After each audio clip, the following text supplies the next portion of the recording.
আসসালামু আলাইকুম ওয়া রাহমাতুল্লাহি ওয়া বারাকাতুহু। সুপ্রিয় ভাই বোনেরা, আর সামান্য কিছুদিন পরেই শুরু হতে যাচ্ছে ফজিলত, বরকত, রহমত এবং মাগফিরতের এই মাস পবিত্র রমজান। রমজান মাসের চাঁদ দেখার পর থেকেই মুসলিম পুরুষ মহিলা নির্বিশেষে সকলের জন্য এসে যায় আল্লাহ তাআলার নৈকট্য লাভের এক বিশেষ সুযোগ।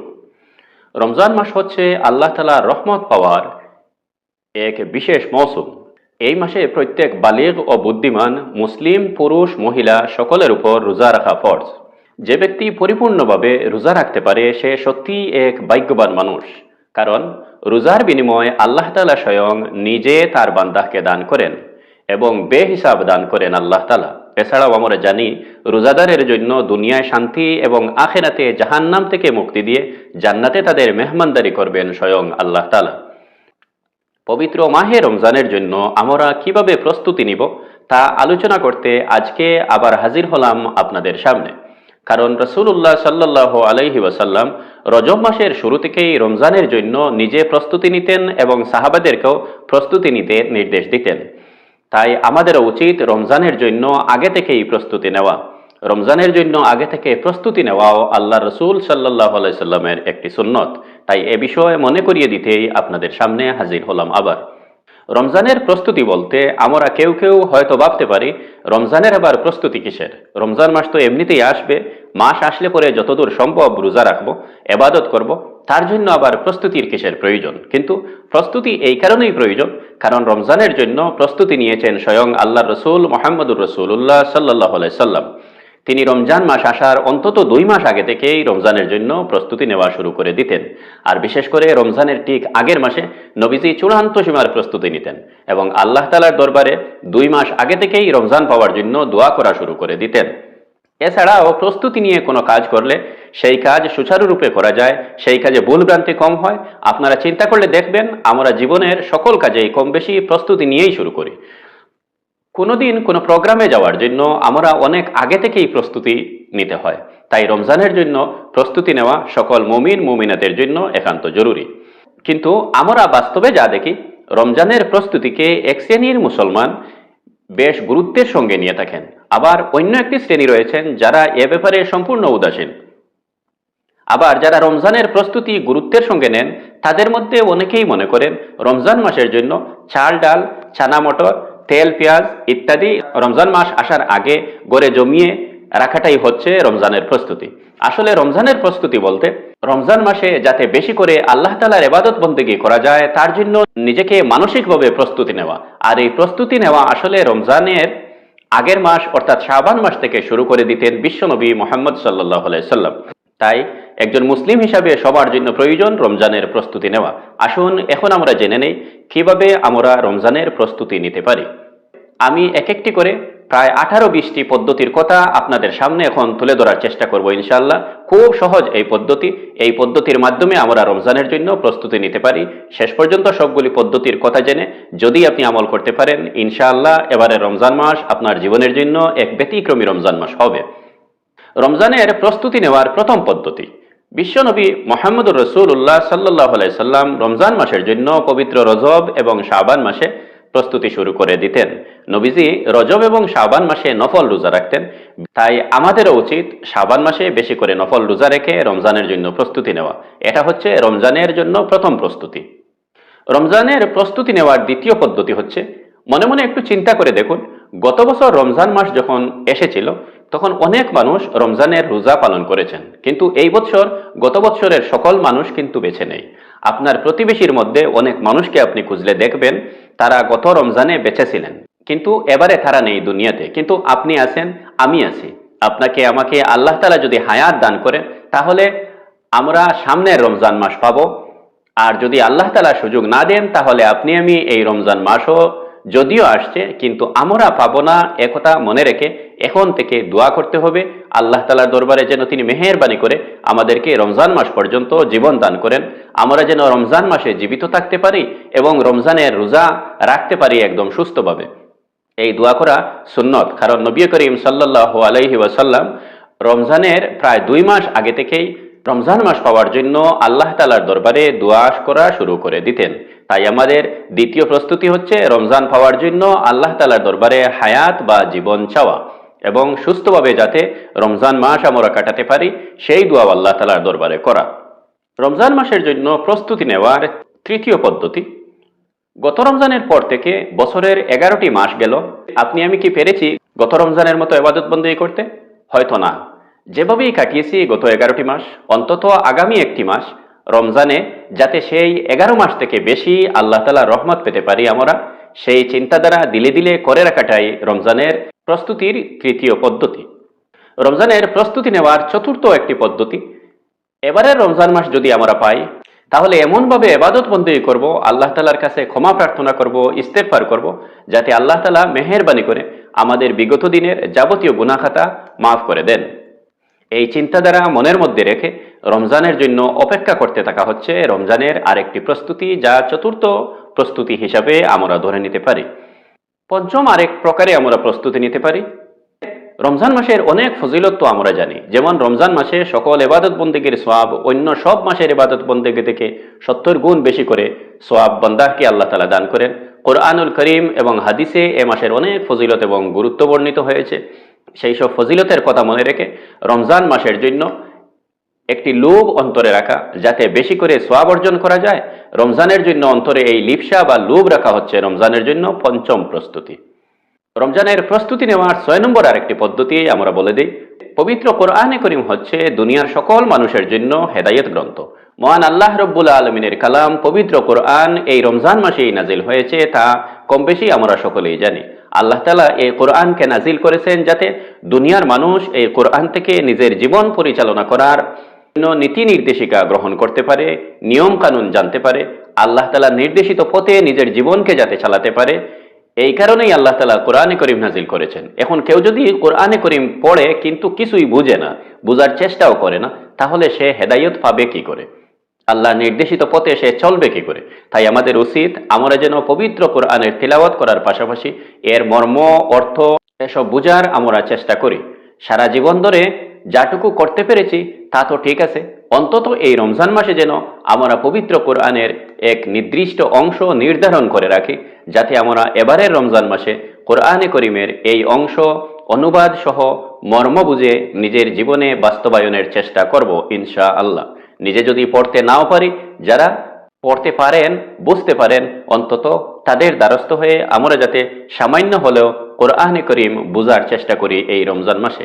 এখন থেকেই যদি সিদ্ধান্ত নেই পবিত্র রমজানে আমরা কোরআন বুঝার চেষ্টা করব, পবিত্র কোরআনের অর্থ এবং মর্ম বুঝার এই প্রচেষ্টা নির্ধারণ করে রাখাটাই হবে আমাদের রমজানের জন্য 6 নম্বর প্রস্তুতি।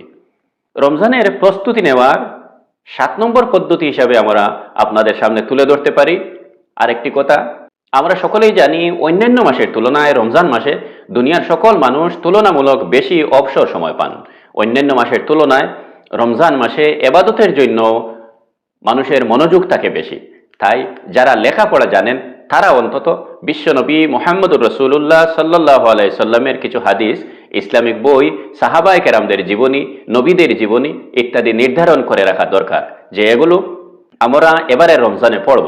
যারা পড়াশোনা জানেন না তারা চাইলে যারা পড়াশোনা জানেন তাদের কাছে গিয়ে বইগুলো শুনতে পারেন। রমজান মাসের জন্য এরকম কিছু বই কিতাব পড়ার জন্য নির্দিষ্ট করে রাখা হচ্ছে রমজানের জন্য 7 নম্বর প্রস্তুতি। রমজানের প্রস্তুতি নেওয়ার 8 নম্বর আরেকটি পদ্ধতি আমরা বলতে পারি। ধরুন আমাদের মধ্যে যারা শুদ্ধ করে কোরআনে করিম তিলাওয়াত করতে পারেন না, তারা এই রমজান মাসকে কাজে লাগাতে পারেন কোরআনে করিম তিলাওয়াত শেখার জন্য। কোরআনে করিমের তিলাওয়াত শেখার জন্য বর্তমান যুগে অনেক সুন্দর সুন্দর ব্যবস্থা রয়েছে, অনেক ভিডিও রয়েছে, যেগুলো দেখে আমরা অতি সহজে এই 1 মাসে কোরআনে করিম কিছুটা হলেও তিলাওয়াত শিখতে পারি। যারা তিলাওয়াত করতে পারি না তাদের জন্য তিলাওয়াত শিক্ষার সিদ্ধান্ত নেওয়াটাও রমজানের জন্য এক সুন্দর প্রস্তুতি। আর যারা আমরা তিলাওয়াত অবশ্য করতে পারি কিন্তু শুদ্ধ করে কোরআনে করিম পড়তে পারি না, তারা চাইলে এই রমজান মাসে কোরআনে করিম বিশুদ্ধ করে পড়ার ট্রেনিং নিতে পারি বা ট্রেনিং দিতেও পারি আমরা যারা জানি। এরও অনেক সুন্দর সুন্দর ব্যবস্থা রয়েছে। বাড়ির পার্শ্ববর্তী কোথাও যদি পবিত্র কোরআন শুদ্ধ করে তিলাওয়াত শেখানোর ব্যবস্থা থাকে, দারুল কিরাত থাকে, তাহলে সেখানে গিয়ে অথবা মসজিদের ইমাম বা কোনো আলিম সাহেবের সাথে কিছু সময় ব্যয় করে অথবা বিভিন্ন ভিডিও রয়েছে সেগুলো দেখে আমরা এই রমজান মাসে কোরআনে করিম তিলাওয়াত শিক্ষা এবং তিলাওয়াত শুদ্ধ করার সিদ্ধান্ত নিতে পারি। আর এটা যদি করতে পারি তাহলে রমজান মাসের প্রস্তুতির জন্য এটি হবে আমাদের ৮ নম্বর পদক্ষেপ। রমজানের প্রস্তুতি নেওয়ার ৯ নম্বর পদ্ধতি হিসাবে আমরা আরেকটি জিনিস করতে পারি যা বিশেষ করে যুব সম্প্রদায়ের জন্য খুবই প্রয়োজন। আজকাল ফেসবুক, ইউটিউব ইত্যাদি বিভিন্ন সামাজিক মাধ্যম আমরা সকলেই ব্যবহার করি বছরের সারা সময় ধরে। অন্তত এবার রমজানের আগে আমরা মনে মনে সিদ্ধান্ত নেই যে এবারের রমজান মাসে আমরা ফেসবুক, ইউটিউব ইত্যাদি ব্যবহার করব একদম পরিমিত সময়ের জন্য। বেশি সময় ধরে আমরা এগুলো ব্যবহার করব না বিনা কাজে। আমরা রমজান মাসে অন্তত এরকম ভিডিও দেখে সময় নষ্ট করব না যেগুলোতে শুধুমাত্র ডং থামসা ইত্যাদি থাকে, অর্থাৎ ফানি ভিডিও কিংবা কোনো অশ্লীল ছবি আমরা অন্তত এই রমজান মাসে দেখে নিজের দিনটাকে বরবাদ করব না, নষ্ট করব না নিজের কষ্টের এই রোজাটাকে। এই সিদ্ধান্ত যদি আমরা নিতে পারি তাহলে এটা হবে আমাদের রমজানের জন্য ৯ নম্বর প্রস্তুতি। ফেসবুক, ইউটিউব, হোয়াটসঅ্যাপ ইত্যাদিতে আমরা এমন কোনো ভিডিও কোনো অবস্থায় শেয়ার করব না যেগুলো ফানি ভিডিও, কোনো কিছু শিখতে পাওয়া যায় না, শুধুমাত্র অশ্লীলতার হাতছানি রয়েছে যেগুলোতে, সেসব আমরা দেখব না এবং অন্যকে দেখার কাজে কোনো অবস্থায় এই রমজান মাসে অন্তত সহযোগিতা করব না। এই সিদ্ধান্ত এখন থেকেই আমাদেরকে নিতে হবে, আর এটা হবে আমাদের রমজান মাসের জন্য ১০ নম্বর প্রস্তুতি। তিলাওয়াত, ওয়াজ নসিহত, দ্বীনি শিক্ষামূলক ভিডিও ছাড়া অন্যান্য কোনো বিনোদনমূলক ভিডিও আমরা অন্তত এই রমজান মাসে এর ধারে কাছেও যাব না, একথা আমাদের মনে মনে সিদ্ধান্ত নিতে হবে এখন থেকেই। রমজান মাস মুসলিম উম্মার প্রতি আল্লাহ তাআলার নিয়ামতগুলোর মধ্যে অন্যতম একটি নিয়ামত, কারণ এই মাসে জান্নাতের দরওয়াজাসমূহ খুলে দেওয়া হয় এবং জাহান্নামের দরওয়াজাসমূহ বন্ধ করে দেওয়া হয়। তাই এই রমজান মাস আসছে একথা ভেবে মনে মনে খুশি এবং আনন্দ অনুভব করতে হবে এখন থেকেই। এটাও রমজানের এক ধরনের প্রস্তুতি। আর রমজানের প্রস্তুতি নেওয়ার আরেকটি পদ্ধতি যা আমরা ১২ নম্বর পদ্ধতি হিসাবে উল্লেখ করতে যাচ্ছি এখন থেকে নিয়ত বা সিদ্ধান্ত আমাদেরকে নিতে হবে যে আল্লাহ যদি সুস্থ রাখেন এবারের রমজানের সব রোজা পরিপূর্ণভাবে আমরা রাখবো। রমজানের রোজা পালনে কোনো রূপ অলসতা বা কোনো আন্তরিকতার অভাব থাকবে না। পূর্ণ আন্তরিকতা এবং খুলুসিয়তের সহিত আমরা যাবতীয় শর্তাবলী মেনে অন্তত এবারের সকল রোজা পালন করার চেষ্টা করব ইনশাআল্লাহ। অতীতে যা হয় আর হয়ে গেছে, এবার রমজানের রোজা ধরে আমরা কারো গীবত করব না, কোনো মিথ্যা কথা বলবো না, নামাজের জামাত ছাড়ব না, সময় মতো আমরা নামাজ পড়ব, ইবাদত বন্দেগী বেশি করে করব এবারের রমজানে অন্তত অন্যান্য বারের তুলনায় একটু বেশি। এছাড়াও রমজান মাসে ইবাদত বন্দেগী করলে অন্যান্য সকল মাস থেকে কমপক্ষে ৭০ গুণ বেশি সওয়াব পাওয়া যায়। সেই হিসাবে রমজান মাসে সাদকা খয়রাত করলে অনেক সওয়াব। তাই এখন থেকেই আমরা যাতে সিদ্ধান্ত নিয়ে নেই এবং নির্ধারণ করে রাখি যে কমপক্ষে এতটুকু পরিমাণ টাকা বা কোনো জিনিস আমরা এই রমজান মাসে সদকা করব ইনশাআল্লাহ। কারণ রমজান মাসে আমরা অনেক টাকা পয়সা নিজের প্রয়োজনে খরচ করব, কিন্তু আল্লাহর রাস্তায় সদকা খয়রাত করে নিজের প্রতিবেশী যেসব গরিব অসহায় মানুষ রয়েছে তাদের সাহায্যের কাজে আমরা আমাদের সামান্য সম্পদ হলেও ব্যয় করব। এর পরিবর্তে আমরা আল্লাহ তাআলার দরবারে অনেক বেশি সওয়াব পাবো, অনেক বেশি প্রতিদান আল্লাহ তাআলা আমাদেরকে দান করবেন। এই কথা মনে রেখে আমরা এখন থেকেই প্রস্তুতি নেই যাতে রমজানের আগে এই দুর্বল মানুষদিগকে আমরা রমজানে তারা যাতে একটু সুখ এবং স্বাচ্ছন্দ্যের সহিত রমজান অতিবাহিত করতে পারে, সেই উদ্দেশ্যে আমরা যতটুকু পারি তাদেরকে সাহায্য করব ইনশাআল্লাহ। রমজানের প্রস্তুতি নেওয়ার আরেকটি পদ্ধতি আমরা করতে পারি, কারণ রমজান মাস আসার আগেই রোজা সম্পর্কিত মাসলা মাসাইল সম্পর্কে জেনে রাখার চেষ্টা করব আমরা। রমজানের প্রস্তুতি নেওয়ার ১৫ নম্বর আরেকটি পদ্ধতি আমরা বলতে পারি, এবারের রমজান মাসে অন্তত এ ধরনের কোনো কাজ আমি করব না যা রমজান মাসের পবিত্রতা নষ্ট করে বা অন্য কোনো রোজাদার মানুষের ইবাদত বন্দেগী করতে ব্যাঘাত সৃষ্টি করে। এরকম সিদ্ধান্ত আমাদেরকে নিতে হবে যাতে অন্য মানুষ আমার কারণে ইবাদত বন্দেগী করতে অসুবিধার সম্মুখীন না হয় এবং অন্যকে গুনার কাজেও যাতে আমি ঠেলে না দেই। গান বাজনা এসবের ধারে কাছেও যাব না, উচ্চ স্বরে নিজে গান বাজিয়ে অন্যকে বাধ্য করব না এসব শুনতে। একথা আমাদের খেয়াল রাখতে হবে অন্তত রমজান মাসের আগে থেকেই। হাদিয়া দেওয়া বা গ্রহণ করা এক মহৎ সুন্নতি কাজ। রমজান মাসে এই কাজটি করলে অন্যান্য মাসে ফরজ আমল করার মতো পরিমাণ সওয়াব পাওয়া যায়, একথা আমাদের সকলেরই জানা আছে। তাই রমজান মাসে আমরা আর কিছু না পারলেও এবারের রমজান মাসে দিনী কিছু বই কিতাব অন্যান্যদেরকে হাদিয়া প্রদান করব। তাতে একদিকে দিনী ইলমের প্রচার হবে এবং অন্যদিকে মহব্বতের বাতাবরণ তৈরি হবে। আসছে রমজান মাসের প্রতিটি দিন 24 ঘন্টা সময়ের মধ্যে একটা সময় এখন থেকেই আমরা ঠিক করে রাখবো। সেই সময়ে আমরা বেশি করে দোয়া, ইস্তেগফার ইত্যাদি করব এবং নিজের জীবনের জন্য আল্লাহ তাআলার দরবারে বিশেষভাবে দোয়া প্রার্থনা করব। রমজানের প্রত্যেক রোজা এবং আমল যেন শরীয়ত নির্দেশিত পন্থায় আমরা পালন করতে পারি, সে কথা এখন থেকেই মনে মনে নিয়ত করে রাখতে হবে।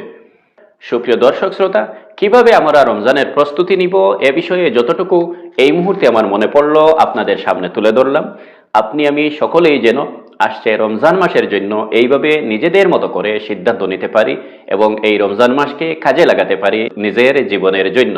আল্লাহ তাআলা পবিত্র এই রমজান মাসে যেন মেহেরবানি করে আমাদেরকে বেশি বেশি করে ইবাদত বন্দেগী করার তৌফিক দান করেন। সর্বোপরি আল্লাহ তাআলা ইবাদত বন্দেগী করার জন্য আমাদেরকে যেন সুস্থ রাখেন এবং সবশেষে আল্লাহ তাআলা যেন আমাদের সকল বন্দেগীকে মেহেরবানি করে কবুল করে নেন। এই দোয়ার মাধ্যমে আজ এখানেই শেষ করতে চাইছি। ইনশাআল্লাহ আবার দেখা হবে আরেকটি ভিডিওর মাধ্যমে। আল্লাহ হাফেজ।